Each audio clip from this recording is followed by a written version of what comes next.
Hi hello வணக்கம் நண்பன் நண்பி நான் உங்கள் அரவிந்த். ஸோ நம்ம ஆல்ரெடி அப்கமிங் ஸ்மார்ட் ஃபோன்லேயே சொல்லியிருந்தோம் இந்த ஆகஸ்ட் 28 Vivo V29e அப்படின்ற ஸ்மார்ட் ஃபோன் இந்தியன் மார்க்கெட்டில் லான்ச் பண்ணுறாங்கன்னு. ஸோ இன்றைக்கி அஃபீஷியலாக இந்த Vivo V29e லான்ச் பண்ணிட்டாங்க. ஸோ இந்த ஸ்மார்ட் ஃபோனில் என்ன இருக்குது, இது யாருக்கான ஸ்மார்ட் ஃபோன், யார் வாங்கலாம் யார் வாங்க வேணாம், அதை தான் இந்த வீடியோவில் பார்க்க போகிறோம். ஸோ ஃபஸ்ட்டு நான் ஆல்ரெடி சொன்ன மாதிரி Vivo V29e இன்றைக்கி அஃபீஷியலாக இந்த மார்க்கெட்டில் லான்ச் பண்ணிட்டாங்க. ஆக்சுவலி இந்த ஸ்மார்ட் ஃபோன் பார்த்தீங்கன்னா நமக்கு ஆல்ரெடி மார்க்கெட்டில் Vivo V27 இருக்குல்ல, 33,000 ரூபாய்க்கு லான்ச் பண்ணாங்களா. ஸோ அந்த ஸ்மார்ட் ஃபோன் தான். அதில் கொடுத்துருந்த அதே கேமராவை நமக்கு அதை விட கம்மியான செக்மெண்ட்டில் இந்த ஸ்மார்ட் ஃபோனில் கொடுத்துருக்காங்க. பட் பர்ஃபார்மன்ஸை கொஞ்சம் டவுன் பண்ணி. ஸோ அதனால் ஓவரால் பார்த்தீங்கன்னா இது கேமரா சென்ட்ரிக்காக கேமரா லவர்ஸ்க்கான ஒரு ஸ்மார்ட் ஃபோனை தான் வந்திருக்கு. ஸோ அதனால் கேமரா ஃபோக்கஸ்டாக பார்க்கக்கூடியவங்க, அது 30,000 ரூபாய்க்குள்ளே பார்க்கக்கூடியவங்களுக்கான ஒரு ஸ்மார்ட் ஃபோன் இந்த ஸ்மார்ட் ஃபோன் இருக்குது. ஸோ அப்படி கேமராவில் இந்த ஸ்மார்ட் ஃபோனில் என்ன கொடுத்துருக்காங்கன்னு கேட்டிங்கன்னா, பின்பக்கம் நமக்கு 2 கேமரா இருக்குது. ப்ரைமரி 64 மெகா பிக்சலுக்கான கேமரா, ஆப்டிக்கல் இமேஜ் ஸ்டெபிலைசேஷனுக்கான சப்போர்ட்டோட இந்த கேமரா கொடுத்துருக்காங்க. இது போக சப்போர்ட்டிவ் கேமரான்னு பார்க்கும்போது 8 மெகா பிக்சலுக்கான அல்ட்ராவைட் கொடுத்துருக்காங்க. ஸோ கொடுத்துருக்கிறது 2 கேமரா தான். பட் 2 கேமராவுமே ஓரளவுக்கு இந்த செக்மெண்ட்டுக்கு ரீசனபிளான கேமரா. ப்ரைமரியில் OIS சப்போர்ட் இருக்குது, செகண்டரியும் 2 மெகா பிக்சல் அப்படின்றது கொடுக்கணும் அப்படின்றதுக்காக கொடுக்காம ஒரு 8 மெகா பிக்சல் கேமராவாக அல்ட்ராவைடாக கொடுத்துருக்கிறதுலாம் இந்த ஸ்மார்ட் ஃபோனில் நல்லாவே இருக்குது. அண்ட் கேமராவுடைய பர்ஃபார்மன்ஸும் இந்த ஸ்மார்ட் ஃபோனில் நல்லா இருக்கிறதா தான் சொல்லிக்கிட்டு இருக்காங்க. ஸோ அந்த வகையில் கேமரா சென்ட்ரிக்காக OIS சப்போர்ட்லாம் இருக்குது அப்படின்றதுனால கண்டிப்பாக ஸ்டேபிளான வீடியோஸ் இருக்கிறதுக்கும் யூஸ்ஃபுல்லாக இருக்கும். அண்ட் நைட் டைம் ஃபோட்டோஸ், மெயினாக இந்த ஸ்மார்ட் ஃபோனுடைய ஹைலைட்டே நைட் டைம் ஃபோட்டோகிராஃபி, அதுவும் போர்ட்ரேட் ஃபோட்டோகிராஃபி தான். ஏன்னா அதுக்கு ஏற்ற மாதிரி தான் நிறைய விஷயங்கள் பண்ணியிருக்காங்க. இந்த வெட்டிங் நைட் ஃபோட்டோகிராஃபி மாதிரியான விஷயங்கள்லாம், போர்ட்ரேட் எஃபெக்ட்லாம் நமக்கு Vivo V27 கொடுத்துருந்தாங்களே. ஸோ அந்த மோட்ஸ் அதெல்லாம் எல்லாமே இந்த ஸ்மார்ட் ஃபோன் இந்த செக்மெண்ட்லையும் கொடுத்துருக்கதா சொல்கிறாங்க. ஸோ அதனால் உங்களுக்கு வீடியோகிராஃபி அண்ட் ஃபோட்டோகிராஃபி மெயினாக அந்த போர்ட்ரேட் ஃபோட்டோகிராஃபிலாம் மெயினாக ஹைலைட்டாக பார்க்கக்கூடியவங்களுக்குலாம் இந்த ஸ்மார்ட் ஃபோன் ரொம்பவே சூட்டபுளாக இருக்கும். அதற்கு இந்த ஸ்மார்ட் ஃபோன் இந்த செக்மெண்ட்டில் சம்பவத்து அப்படின்னே சொல்லலாம். அதே மாதிரி இந்த ஸ்மார்ட் ஃபோனுடைய அடுத்த ஹைலைட் என்னன்னா முன்பக்கம் கேமரா. ஏன்னா 50 மெகா பிக்சலுக்கான செல்ஃபி கேமரா இந்த ஸ்மார்ட் ஃபோனில், ஐ ஆட்டோ ஃபோக்கஸிங்கான செல்ஃபி கேமரா அப்படின்றது கொடுத்துருக்காங்க. ஸோ இதுவுமே இந்த செக்மெண்ட்டில் இவங்க கொடுத்துருக்கிறது சம்பவத்துன்னு சொல்லலாம். ஏன்னா எப்போவுமே இந்த செக்மெண்ட்டில் நமக்கு 30,000 ரூபாய்க்கு கீழே வந்துட்டோம்னாலே செல்ஃபி கேமரா அப்படின்றது அந்தளவுக்கு ஒன்றும் பெருசாக பெஸ்ட்டாக நமக்கு எந்த ஸ்மார்ட் ஃபோன்லையுமே கிடைக்காது. அதுவுமே வீடியோகிராஃபி வைஸ் பார்க்கும்போது வீடியோகிராஃபிலாம் ஷூட் பண்ணணும் அப்படின்னா அதுக்கு அந்தளவுக்கு செல்ஃபி கேமரா எந்த ஸ்மார்ட் ஃபோன்லையுமே செட் ஆகாது.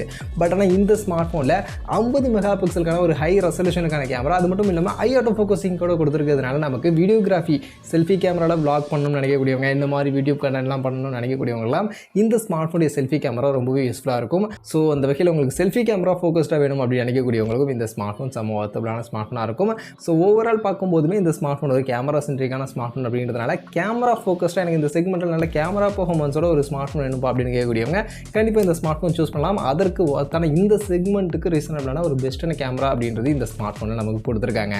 இது போக மற்றபடி இந்த ஸ்மார்ட் ஃபோனில் என்னெல்லாம் இருக்குது, கேமரா ஹைலைட் ஓகே, பட் அதை தாண்டி மற்றபடி இந்த ஸ்மார்ட் ஃபோனில் என்னென்ன நல்லா இருக்குது நல்லா இல்லைன்னு கேட்டிங்கன்னா அடுத்து டிஸ்பிளே இந்த செக்மெண்ட்டுக்கு பெஸ்ட்டாக பண்ணியிருக்காங்க.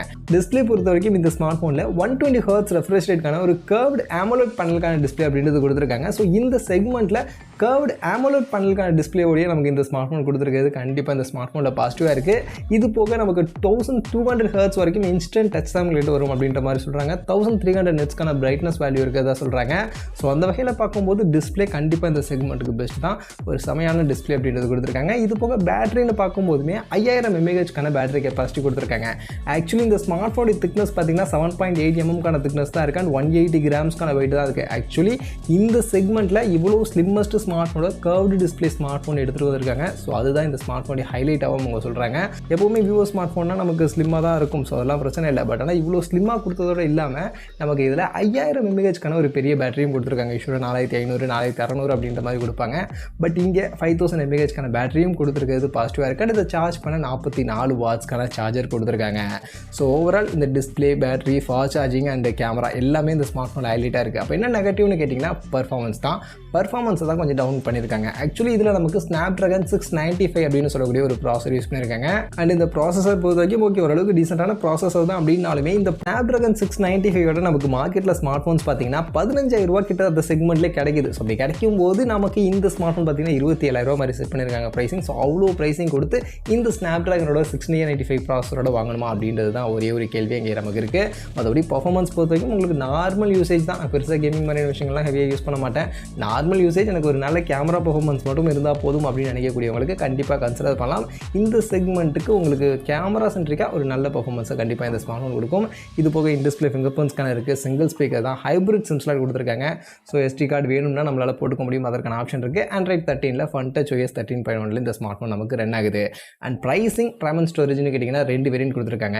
8GB 128GBக்கான வேரியன்ட் 27,000 ப்ரைஸிங்கும், 8GB 256GBக்கான வேரியன்ட் 30,000 அப்படின்ற ப்ரைஸிங்கும் லான்ச் பண்ணியிருக்காங்க. ஸோ அந்த வகையில் இந்த செக்மெண்ட்டில் கேமரா சென்ட்ரிக்காக அதுவும் செல்ஃபி கேமரா ஃபோக்கஸ்டாலாம் பார்க்கக்கூடியவங்களுக்கு கண்டிப்பாக இந்த Vivo V29e ஒரு நல்ல ஸ்மார்ட் ஃபோனாக இருக்கும்னு நினைக்கிறேன். அதர்வைஸ் பர்ஃபார்மன்ஸ் கேமிங் ஃபோக்கஸ்டாக பார்க்கக்கூடியவங்க இந்த ஸ்மார்ட் ஃபோன் பக்கம் போகாதீங்க. இது உங்களுக்கு இந்த செக்மெண்ட்டுக்கு அந்தளவுக்கு ஒர்த்தாக இருக்காது.